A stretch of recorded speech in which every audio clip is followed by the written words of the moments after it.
Pas super, pas super, pas super, pas super. Je vais pas le cacher, je suis un peu dégoûté pour les couleurs. Salut à vous, j'essaye de vous tenir à jour de ce qui se passe en ce moment. Le 9, il y a l'événement. On prépare tout ça de notre côté. Notamment, là, je viens de recevoir et je viens d'essayer pour la première fois euh, un petit service en ligne d'impression qui est basé en Espagne. Je vous mettrai tous les liens dans la description. On va voir ensemble en fait la qualité, parce que c'est pour faire des proxys. J'ai pas d'imprimante de qualité et juste d'en racheter une un peu quali, ça me revient beaucoup plus cher que de faire ces proxys. Donc du coup, je les ai fait en ligne. Je veux juste voir en fait si la qualité est cool, parce que mine de rien, on s'attache quand même en proxy à la qualité des cartes. En tout cas, c'est un facteur qui est important pour moi. Et voilà, j'imagine que d'autres personnes sont dans mon cas, tu vois, je suis quand même attaché. Un truc, tu vois, qui dans la mécanique peut être intéressant, mais où j'accroche pas du tout le visuel, bah, peut-être que moi, je n'y jouerai pas, tu vois. Donc là, je vais regarder, on va checker un petit peu ensemble, on va découvrir un petit peu ce qui se cache à l'intérieur. Je pense que je serai mais tellement euphorique quand ce sera les vraies premières planches print de chez un imprimeur professionnel. Mais là, voilà, c'est juste du papier, un peu plus quali que d'habitude. Voilà, donc je vous switch d'angle et on attaque ça. En tout cas, moi, je suis curieux de savoir ce qu'il y a à l'intérieur.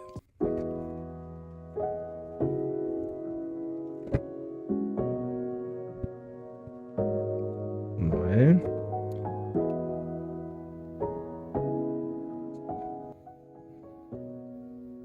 Bon, les couleurs sont quand même nettement plus foncées que... Non, elles sont vachement foncées quand même, les couleurs. Mais j'arrive à la lire. Vraiment, j'arrive à lire les textes, quoi. J'ai pas besoin de froncer les sourcils, etc.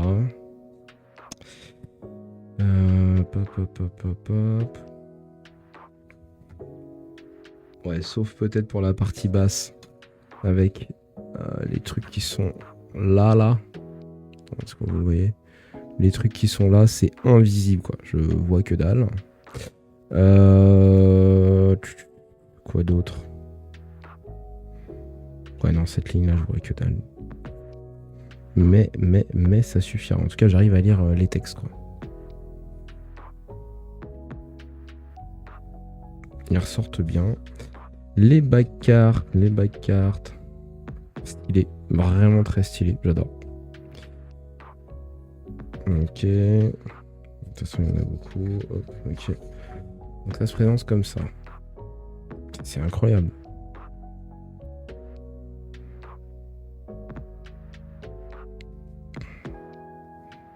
Je sais pas pourquoi c'est foncé comme ça. Bon, il y aura des ajustements à faire, ça c'est sûr. Que là, franchement, c'est vachement foncé. L'artwork, elle ressemble pas à ça, quoi. Je mettrai un exemple là, d'ailleurs de à quoi ressemble l'artwork. Parce que là, vous le voyez en foncé. Moi, c'est pareil. Bah, j'arrive à lire la compétence sans souci. Mais putain. Bon. Ok. Il y a sûrement un truc que je n'ai pas bien fait. Je pense que vous l'aurez compris, hein, dans la globalité, les couleurs, elles sont beaucoup plus sombres que la réalité. Je vais pas le cacher, je suis un peu dégoûté pour les couleurs, mais bon, c'est pas le print final, quoi. Je vais résumer par c'est un test. A priori, mon profil colorimétrique n'est pas le bon. Voilà. Parce que ce ne sont pas les couleurs. En tout cas, la teinte de couleur ne correspond pas, même l'intensité des couleurs ne correspond pas à ce qu'on retrouve en fait sur la version digitale. Donc voilà, ça doit être un mauvais calibrage au niveau des paramètres colorimétriques. Pas super. C'est de l'apprentissage, encore une fois. C'est-à-dire que bon, c'est premier print, première erreur. Premier print proxy. Premier print proxy. S'il y en a qui ont déjà eu ça, genre ce petit problème au niveau des noirs qui sont beaucoup trop... Enfin bref, c'est un problème de contraste. Moi, je sais que j'ai le fichier source que j'ai balancé, donc c'était un PDF. Je vais vous dire exactement c'était quoi le profil que j'ai. Ok. Je viens de comprendre pourquoi il y a potentiellement un souci au niveau de l'impression. Je vais vous montrer, je vous partage mon écran. Alors, moi j'utilise pour faire mes planches de print, etc. Dextrous, qui est un outil de templating de cartes. En fait, j'utilise juste pour ranger, bien organiser mes documents, qui est vachement pratique. Et donc moi j'ai la formule free, voilà. Et donc il y a juste effectivement écrit export PDF, image TTS, ok. Il me semble que TTS c'est pour Tabletop Simulator. Et en fait, il faudrait que je prenne l'Advent PDF parce qu'il y a ce profil colorimétrique donc, qui respecte au mieux le profil colorimétrique de ton fichier digital pour l'impression. C'est un miss. C'est un miss. Donc voilà, en fait, pour ceux qui font ça, bah voilà, il y a ce truc-là. Sinon, sinon, j'ai pas. Je vois pas qu'est-ce qu'il fait gratuitement. Je parle bien de gratuitement. Des exports PDF en CMYK. Pour l'instant, je vois pas. Je vais continuer mes recherches, mais je connais pas encore. En vrai, je vais aller regarder sur... je vais googler tout ça, en fait. Faire des recherches. Voilà. On va chercher d'où peut venir le problème. Donc, c'est parti.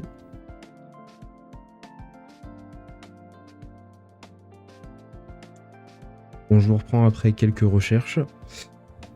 Il semblerait que j'ai trouvé des alternatives au profil payant de Dextrous.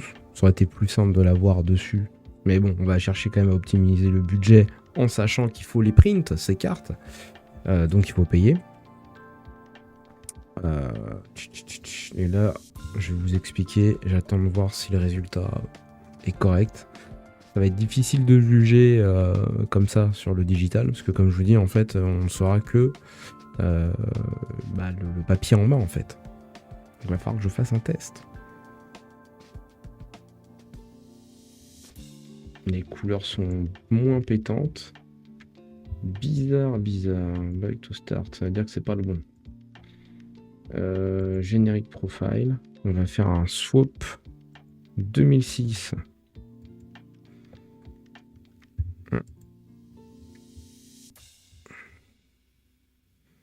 C'est pas du tout des couleurs éclatantes que j'aime moi, de mon côté.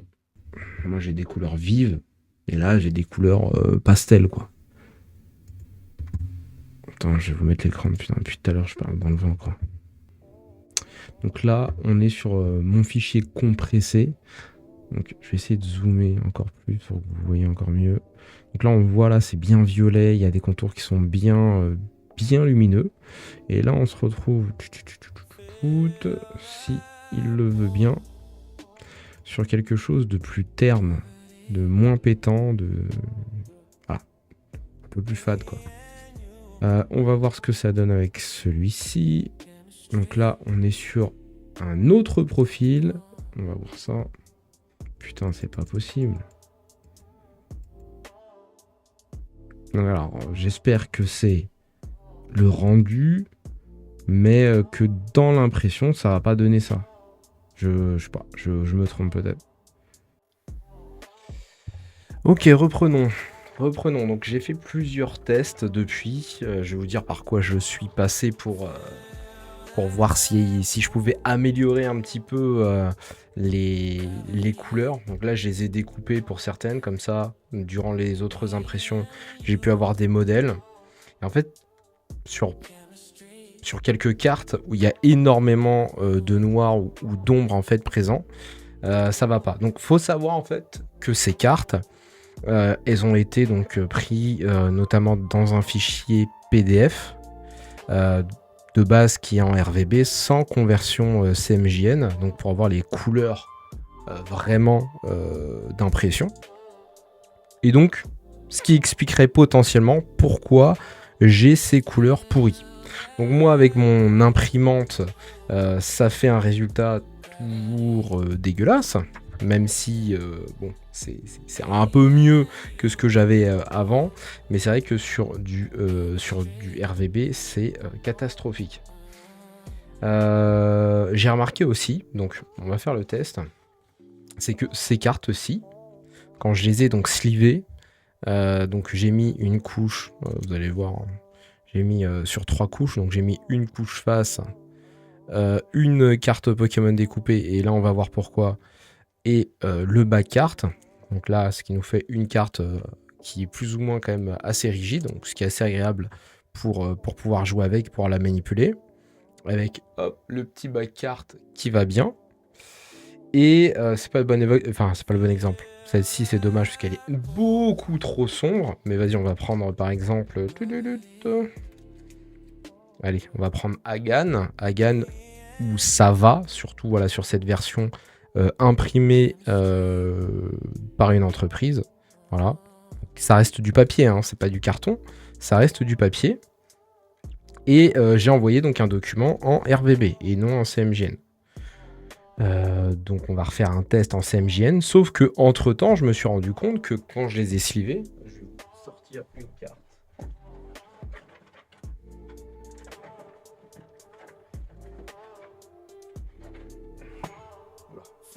Donc je vais vous sortir une carte Pokémon pour qu'on puisse voir un petit peu la différence. Tac.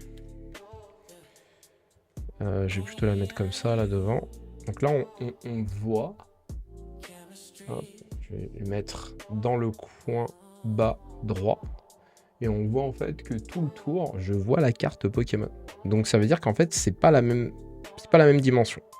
Ok, sur internet, tu vois du 63 par 88. Sauf que ça, c'est du 63 par 88. Carte Pokémon, c'est pas exactement du 63 par 88. D'ailleurs, on peut le vérifier. Donc on est bien sûr du 88, ok. Je vais faire avec cette règle là, comme ça je suis bon. Et là on est sur du... Eh ben on est sur du 63. Alors que mine, on est sur du... plutôt du 62. Alors je pense que c'est moi qui ai dû cropper dans ma coupe. Et là on est sur du 8,6. Ok. Ouais. Je vais prendre une équerre, un truc comme ça. Comme ça, je vois bien exactement ce qui se passe. Je vais faire comme ça je vois bien. Ouais, on est sur du 8,6. Contre du 8... Ouais.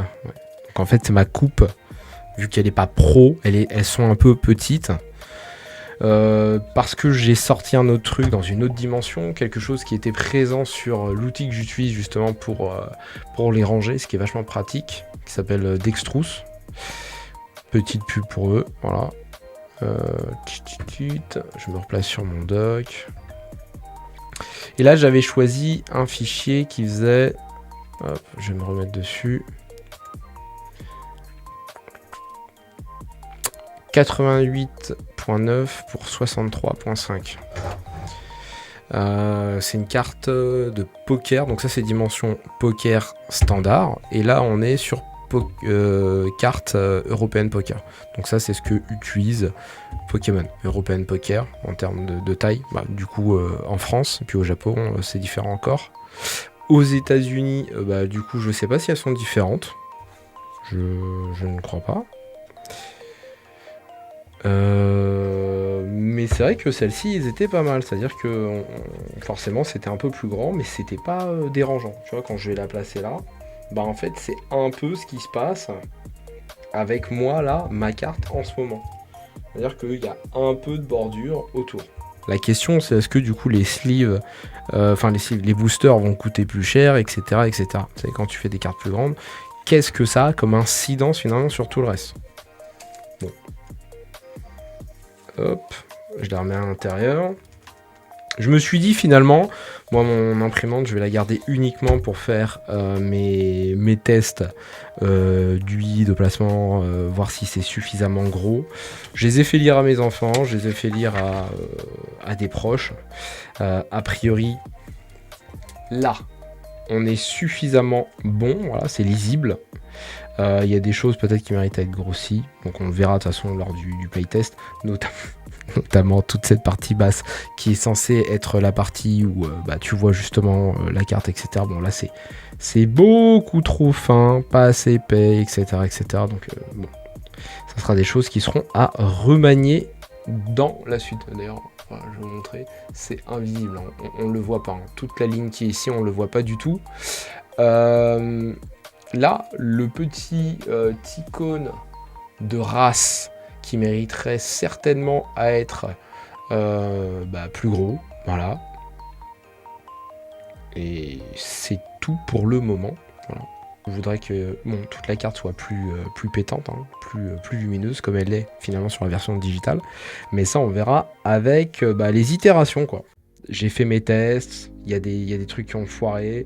Je vais recommencer avec un nouveau profil d'impression, donc en CMJN, pour voir ce que ça donne. Je vous ferai une review pour voir les différences entre celle-ci, mon imprimante, etc. Et on se retrouvera à ce moment-là. Bon, écoutez, je vous remercie. On se retrouve pour toutes celles et ceux qui viennent lors de l'événement du 9 août. Et pour tous les autres, attendez la prochaine vidéo. Je vous souhaite une agréable journée. Ciao.